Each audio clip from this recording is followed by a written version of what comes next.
نحن فاروق الأول ملك مصر والسودان. لما كنا نتطلب الخير دائما لأمتنا ونبتغي سعادتها ورقيها، ولما كنا نرغب رغبة أكيدة في تجنيب البلاد المصاعب التي تواجهها في هذه الظروف الدقيقة ونزولا على إرادة الشعب، قررنا النزول عن العرش لولي عهدنا الأمير أحمد فؤاد، وأعهدنا أمرنا بهذا إلى حضرة صاحب المقام الرفيع علي ماهر باشا رئيس مجلس الوزراء للعمل بمقتضاه. ده كان نص الوثيقة اللي وقعها الملك فاروق بخصوص تنازله عن حكم مصر نهائيا وللأبد. واحنا حكينا لكم في حلقة سابقة عن فاروق الأول كحاكم وملك لمصر والسودان، وختمنا حلقتنا بحادثة ترحيل الملك وأسرته من قصر راس التين في اسكندرية نحو المجهول على متن الباخرة المحروسة. والنهاردة هنكمل الحكاية، حكاية الملك اللي حبه شعبه برغم من رفضه لبعض أفعاله، واللي اتمسك بمكانته حتى وقت رحيله.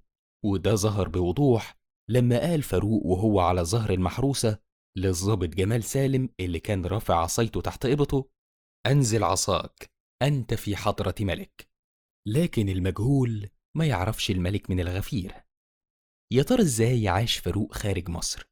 وإزاي مشيت بيه الأمور هو وأسرته؟ وهل فعلا فاروق اتقتل؟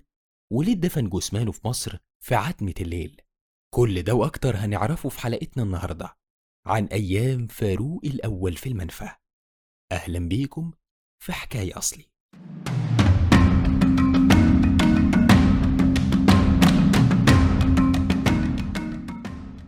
حكاية أصلي، الحكاية من أولها.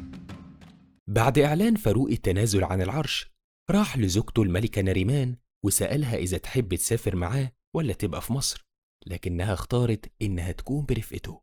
ومن الملكة نريمان لبناته الثلاثة الأميرات فريال وفوزية وفادية، واستشارهم ما بين السفر معاه أو البقاء مع والدتهم الملكة فريدة، لكنهم اختاروا يكونوا معاه.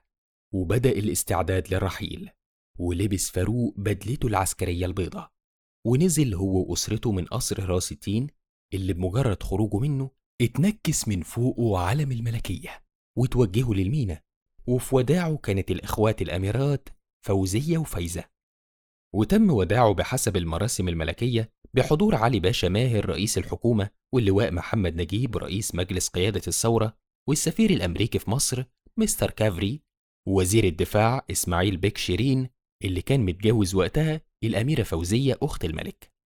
وودعتهم قطع الأسطول المصري، وتم إطلاق 21 طلقة للتحية. واستقل فاروق وأسرته يخت صغير نقلهم للباخرة المحروسة، ووصلوا المحروسة، لكنهم اضطروا ينتظروا لبعض الوقت لغاية ما توصل الحقائب الخاصة بيهم، واللي كان بيتقال إن عددها كان 17 حقيبة. وده مخالف للروايات اللي قالت إن فاروق خرج بكتير من الأمتعة والمقتنيات الغالية، لأنهم في الأصل كانوا بيقضوا أجازة الصيف والأمتعة اللي معاهم قليلة، لأن باقي مقتنياتهم كانت في قصر عابدين في القاهرة. ومجلس قيادة الثورة رفض إنهم يبعتوا يجيبوا باقي حاجتهم من القاهرة. المهم، أبحرت الباخرة المحروسة في اتجاهها لإيطاليا، واللي اختارها فاروق لحبه ليها، ولأنها سبق وكانت المنفى لجده الخديوي إسماعيل، ولأن السفر ما كانش مخطط ليه بالشكل الكافي، فالأكل اللي كان موجود على متن الباخرة كان كافي لمدة 3 أيام بس. وده السبب اللي خلى وجبات الأكل تكون قليلة جدا، مجرد خبز وزيت وساندويتش من البيض للفرد الواحد في يوم بحاله.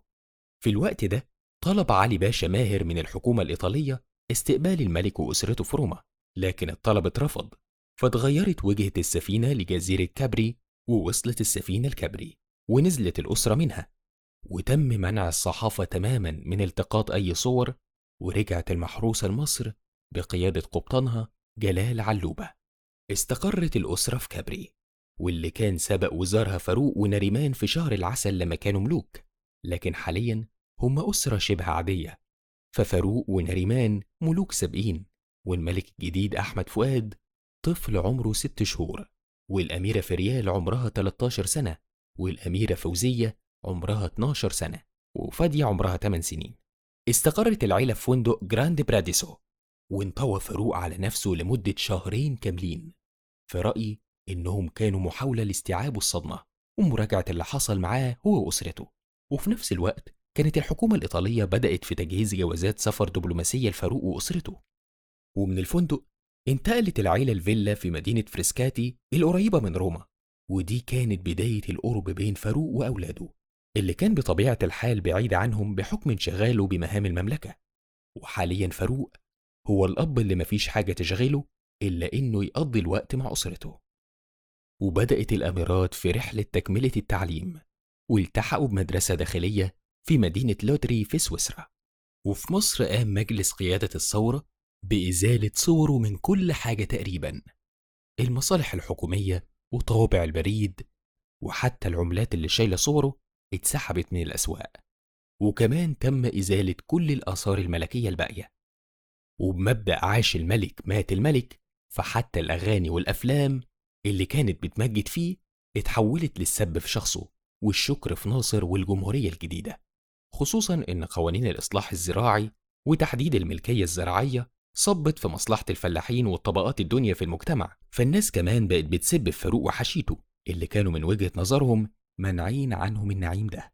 وطبعا الأخبار دي لما وصلت لفاروق أثرت بالسلب جدا على نفسيته، فاتجه للسهر والأكل بشراهة كمحاولة لتخفيف الضغوط دي، لغاية ما انتهى الحلم تماما في 18 يونيو سنة 53 لما قرر مجلس قيادة الثورة إعلان الجمهورية وبالتبعية عزل الملك أحمد فؤاد.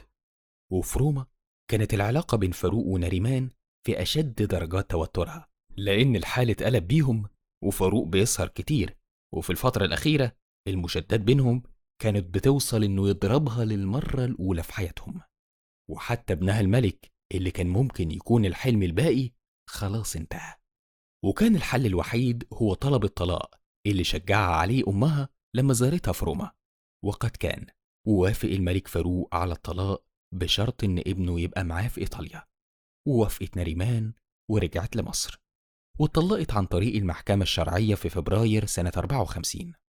وبعد الطلاق حصلت نريمان على جواز سفر مصري، وكانت الوحيدة اللي تم السماح ليها بالسفر لسويسرا علشان تشوف ابنها في وقت كان كل باقي العيلة ممنوعين من السفر. وده تم سنة 54 لما كان عمر ابنها 2 سنين، ومن بعدها ما قابلتوش تاني إلا وهو في سن 20. أما الطفل أحمد فؤاد فبعت والده لسويسرا علشان يتربى ويتعلم هناك، وكان بيقابل إخواته البنات يوم الأحد من كل أسبوع. وتقابل البنات مع والدتهم فريدة للمرة الأولى في المنفى سنة 57. كده الأولاد في سويسرا وفاروق بقى لوحده، فانتقل للسكن في شقة في روما، وبقى عايش حياته بمعاونة المساعدات المالية اللي كانت بتوصله من أسرة آل سعود. وبقت حياته مقتصرة على السهر علشان يشغل وقته ويخرج من ضغوطه. وقتها اتعرف على بنت إيطالية اسمها إيرما كافيتشي مونوتولو، وهي دي اللي ملت حياة الملك بعدها، واقتصرت حياته عليها وعلى الوقت اللي كان بيقابل فيه أولاده. وهو حبها فعلا، وكان دايما بيطلب منها إنها تعتنق الإسلام وتتعلم اللغة العربية عشان يقدر يتجوزها. والبنت دي كانت من اللي ظهروا بعدها وكدبوا الإشاعات اللي طالت فاروق إنه كان مدمن للخمور، وقالت إنه ما كانش بيشرب أكتر من عصير البرتقال مع الكثير من السوائل، لأنه كان دايما خايف إنه يصاب بأمراض الكلى زي والدته الملكة نازلي.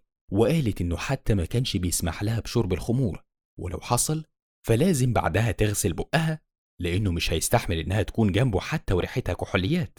ومرت السنين والحنين لمصر بيزيد في قلب الملك، وهو مش قادر يزورها ومش باقي ليه إلا ذكريات، وما كانش قدامه إلا الكترة من زيارة بعض الأماكن في إيطاليا اللي بتفكروا بمصر، زي مدينة نابولي اللي كان بيقول إنها بتفكروا دايما باسكندرية. وكان مواظب على سماع الإذاعات المصرية والعربية كل يوم. ونوصل ليوم 18 مارس سنة 65 لما كان فاروق بيتناول العشاء في مطعم إيل دو فرانس في روما مع بنت اسمها إن ماريا جاتيتي. والحقيقة إنه مش معروف إن البنت دي ظهرت في حياته إمتى وليه، ولكن الإشاعات طالتها بعد كده، خصوصا إن السلطات الإيطالية أخفت اسمها لفترة طويلة بعد حادثة الوفاة لغاية ما تم الكشف عنه بعدها بسنين.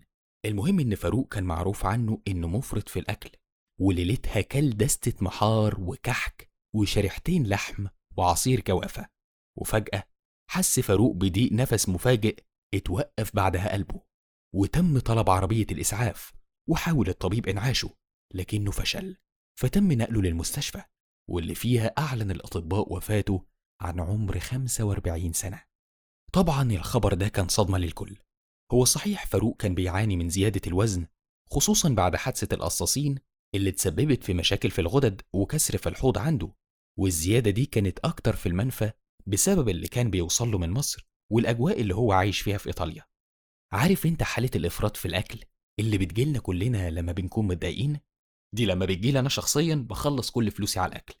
المهم، هو ده بقى بالظبط اللي حصل مع فاروق، وزيادة الوزن دي عملت له مشاكل في القلب، لكنه كان عايش يا عيني وبياكل كل اللي هو عاوزه، فإيه اللي ممكن يكون سبب الوفاة المفاجئة دي؟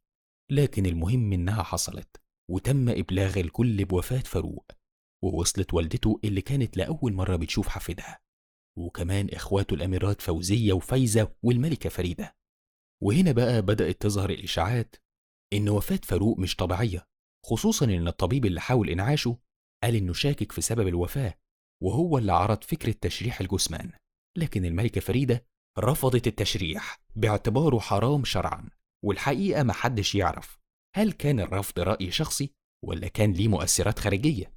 ومع رفض التشريح ما بقاش فاضل إلا دفن الجثمان، فأقيمت صلاة الجنازة عليه طبقا للشعائر الإسلامية، وتم لف جثمانه بعلم مصر. الملك فاروق كانت وصيته إنه يدفن في مسجد الرفاعي في مصر مع أبوه وجده الخديوي إسماعيل، وده اللي طلبته العائلة المالكة من الحكومة المصرية، لكن الرئيس جمال عبد الناصر رفض الطلب. تفتكروا ليه؟ معرفش، خصوصا إن الراجل خلاص انتقل لجوار ربه وموضوعه انتهى. هنا بقى اتدخل الملك فيصل آل سعود، واللي بعت لناصر وقال له لو ما دفنتوش عندك أنا هدفنه في مقابر البقيع في المدينة المنورة. ومع الضغط وافق جمال عبد الناصر، ولكن بشروط. أولهم هو دفن فاروق في مقابر إبراهيم باشا مش في مسجد الرفاعي، وإن الجنازة والدفن تكون في سرية تامة وفي قبر مش مكتوب عليه الاسم. وده اللي فعلا تم بحضور إخواته الأميرات فوزية وفايقة وأزواجهم، وتم الدفن باستخدام لمبة جاز لأن مقابر إبراهيم باشا ما كانش فيها كهرباء. طيب هل كده قصة وفاة فاروق انتهت؟ خليني أقول لك لأ، بس علشان أجاوبك هرجعك بالتاريخ كام شهر قبل موت فاروق. في بدايات سنة 65 كانت المخابرات المصرية بقيادة صلاح نصر ماسكين البلد بقبضة من حديد، وبدأ يتم تهميش المعارضة، وزادت حملة تخويف الشعب، وظهر زوار الفجر اللي كانوا أحيانا بيروحوا يقبضوا على الناس من سرايرهم في نص الليل وهم مش عارفين هم عملوا إيه أصلا. وده جسدوا وقتها الكتير من الأفلام زي إحنا بتوع الأتوبيس وزائر الفجر. وبدأت الناس تقول إحنا أيام فاروق يمكن ما كناش أغنياء، بس ما كناش خايفين بالشكل ده. ده غير إنه بدأت تظهر إشاعات إن أمريكا وإسرائيل وبعض الدول هتساهم في انقلاب على عبد الناصر وترجع فاروق. وكمان الإخوان المسلمين كانوا قلبين على عبد الناصر لأنه في عهده المعتقلات اتملت بيهم وبكتير غيرهم. لكن ما علينا. وفي نفس السنة حصلت محاولة اغتيال لعبد الناصر نفذها عبد القادر عامر وحسين توفيق. كل ده كان مخلي خوف داخلي في مصر من رجوع فاروق. وهنا بقى يظهر اسم إبراهيم البغدادي، إبراهيم مصطفى البغدادي، المولود سنة 1925، واتخرج من الكلية الحربية سنة 45. وقابله فاروق في حفلة التخرج، وأعجب بشجاعته لما اتكلم معاه يومها واداله سيف كهدية. ولما اتكونت حركة الضباط الأحرار انضم البغدادي ليها، وتعين بعد الثورة قنصل مصر في أمريكا. ولكن فجأة في بدايات سنة 65 ساب منصبه لسبب غير معروف، واتعمل له جواز سفر باسم أرماندو أرميلو، يهودي الديانة يوناني الجنسية، واتنقل من أمريكا للسويد وبعدها لإيطاليا. طيب إيه؟ قنصل سابق في أمريكا، فالطبيعي حاليا قنصل في إيطاليا؟ لأ، جرسون. اتحول إبراهيم البغدادي أو أرماندو أرميلو لجرسون في مطعم إيل دو فرانس اللي بيسهر فيه الملك فاروق، واشتغل هناك لمدة شهر. وكان هو النادل اللي قدم لفاروق العشاء وعصير الجوافة ليلة وفاته. طيب انت ممكن تقولي هي حاجة تشكك، بس مش أكيد يعني إن هو اللي قتله. انت جبت الفرد ده منين؟ هقولك. سنة 68 اتقدم صلاح نصر وصفوة الشريف وغيرهم للمحكمة في قضية اتسمت وقتها بقضية انحراف المخابرات، ودي كان ليها أسباب كتير هقولها لك بسرعة لأني ناوي أعمل لك عنه حلقة كاملة. تم اتهام صلاح نصر باستغلال بعض الممثلات في أعمال منافية بهدف الحصول على معلومات من بعض السياسيين الكبار، ده غير الاعتقالات اللي كانت بتتم طول الوقت وأحيانا بدون أسباب، والتعذيب اللي كان بيحصل جوه المعتقلات فحدث عنه ولا حرج. كل التهم دي بقى اتوجهت ضد صلاح نصر، ومن ضمن القضايا اللي أثيرت قضية موت فاروق. وهنا تظهر كلمة السر التانية، سم الأكوانتين. السم ده تم شراؤه من المخابرات الأمريكية، وكان الهدف منه هو تصفية أي حد عاوز المخابرات تنتهي منه، لأنه مفعوله سريع ومش بيظهر في التشريح. لما حصلت قضية انحراف المخابرات حصل جرد للسم، ولقوا إن كميته ناقصة بدون إثبات ورقي لمصير الكمية الناقصة دي. فلما تم استجواب صلاح نصر قال إن السم ده تم استعماله مرتين، واحدة منهم في تصفية المشير عبد الحكيم عامر، والتانية من غير ما أقولك أنت عارف في تصفية الملك فاروق. وعلى فكرة ده تسريب، لأن الاعترافات دي لم يتم نشرها. لكن اللي أكد الكلام ده كانت السيدة اعتماد خورشيد اللي كانت متزوجة صلاح نصر، وكانت الشاهدة الأولى في قضيته، وهي أكتر شخص أدلى بمعلومات، واللي منها إن يوم وفاة فاروق صلاح نصر قال لها خلاص خلصنا من قريبك في إيطاليا، أصل هي كان ليها جذور ملكية. والإثبات الأكبر هو إن إبراهيم البغدادي بعد الحادثة اختفى تماما من إيطاليا ورجع لمصر، وبقى محافظ المنوفية ثم محافظ كفر الشيخ، وأخيرا بقى محافظ القاهرة. أعتقد مفيش مكافأة بعد كده. وفي سنة 70 بعد وفاة جمال عبد الناصر قدمت أسرة الملك فاروق التماس للرئيس محمد أنور السادات بنقل رفاته لمسجد الرفاعي، وده اللي فعلا تم وسط تعتيم إعلامي شديد وفي عتمة الليل بحضور إخواته وأزواجهم بس. سنة 2005 عمل الصحفي محمود فوزي حوار تلفزيوني مصور جنب قبر الملك فاروق. تفتكر بقى ضيف الحلقة كان مين؟ إبراهيم البغدادي. وفي اللقاء ده وجه الأستاذ محمود الاتهام بقتل الملك فاروق بشكل مباشر للبغدادي، واللي طبعا أنكر التهمة، لكنه من بين الكلام عليك تستشف الحقيقة. البغدادي قال أنا قتلته ليه؟ ما خلاص إحنا كنا أساسا بطلنا نهتم بأمره، وبعدين أنت ما عندكش دليل مادي تتهمني بيه. طيب حضرتك كنت في إيطاليا بتعمل إيه؟ البغدادي قال كنت بقوم بشغل كلفتني بيه المخابرات. شغل إيه ده اللي يخليك تتنكر في هيئة جرسون؟ وليه في المطعم اللي فيه فاروق بالذات لو ملكش يد في قتله؟ الأهم هو إن البغدادي من خلال حديثه قال الكثير من تفاصيل عن حياة فاروق في إيطاليا، خصوصا في الأيام الأخيرة كان بياكل إيه وتحركاته فين وبصحبة مين، كل حاجة تقريبا. دي بقى ما أعتقدش إن ليها أي تفسير إلا إن فاروق كان تحت المراقبة الكاملة. وافتكر إن أنا وإنت دلوقتي بقينا فاهمين الهدف من المراقبة دي كانت إيه بالظبط. بكده خلصت حكاية آخر ملوك الأسرة العلوية، ملك النهاية اللي بدأ حكمه بمحبة عارمة وانتهى بالنفي، وانتهت بعدها حياته بالكتير من علامات الاستفهام اللي لسه بنحاول نبحث ليها عن إجابة لغاية يومنا ده. ملك بسقوطه مش بس انتهى حكمه، لأ، ده انتهى معاه نظام امتد لمئات السنين. وهنا بقى يبقى السؤال، يا ترى فاروق كان ظالم وغير كفء لحكم مصر، ولا كان مجرد مظلوم تكلبت الأيادي ضده؟ هستنى رأيكم في التعليقات. رحم الله الملك فاروق الأول وجازاه بعمله خيرا كان أو شر. شكرا لكم، وإلى أن نلتقي، لكم منا التحية والسلام.